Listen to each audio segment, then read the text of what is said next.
Hello सो नमस्कार, कैसे हैं आप सब। मेरा नाम सूरज है और मैं आ गया हूँ एक और नई कहानी के साथ। और इस कहानी का शीर्षक है पेड़ का इनकार। ये एक सकारात्मक सोच पे स्टोरी है, तो आप इस कहानी को ध्यान से सुनिएगा।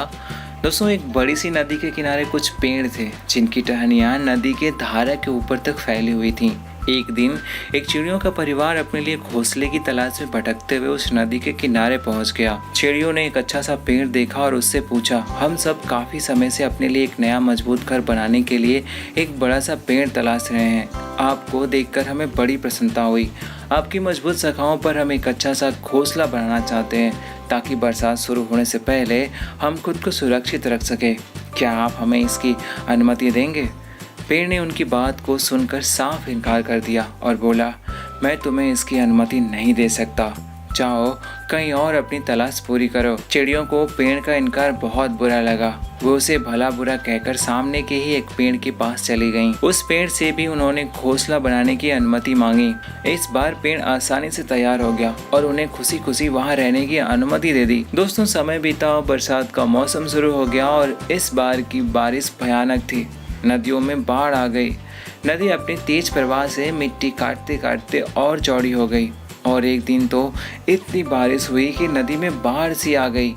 तमाम पेड़ पौधे अपनी जड़ों से उखड़कर नदी में बहने लगे और इन पेड़ों में वह पहला वाला पेड़ भी शामिल था जिसने उस चिड़ियों को अपनी शाखा पर घोंसला बनाने की अनुमति नहीं दी थी। उसे जड़ों सहित उखड़कर नदी में बहता देख चिड़ियों का परिवार खुश हो गया, मानो कुदरत ने पेड़ से उनका बदला ले लिया हो। चिड़ियों ने पेड़ की तरफ उपेक्षा भरी नजरों से देखा और कहा कि एक समय जब हम तुम्हारे पास अपने लिए मदद मांगने आए थे तो तुमने साफ इनकार कर दिया था।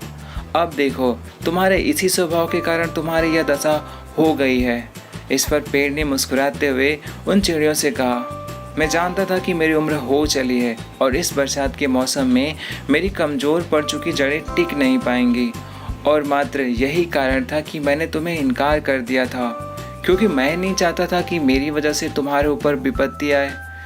फिर भी तुम्हारा दिल दुखाने के लिए मुझे क्षमा करना। और ऐसा कहते कहते पेड़ पानी में बह गया। चिड़ियाँ अब अपने व्यवहार पे पछताने के अलावा कुछ नहीं कर सकती थीं। दोस्तों, अक्सर हम दूसरों के रूखे व्यवहार या ना का बुरा मान जाते हैं, लेकिन कई बार इस तरह के व्यवहार में हमारा हित छुपा होता है। खास तौर पे जब बड़े बुजुर्ग या माता पिता बच्चों की कोई बात नहीं मानते तो बच्चे उन्हें अपना दुश्मन समझ बैठते हैं, जबकि सच्चाई ये होती है कि वे हमेशा अपने बच्चों की भलाई के बारे में ही सोचते हैं। इसलिए यदि आपको भी कहीं से कोई इनकार मिले तो उसका बुरा ना माने। क्या पता उन चिड़ियों की तरह एक ना आपके जीवन से भी विपत्तियों को दूर कर दे।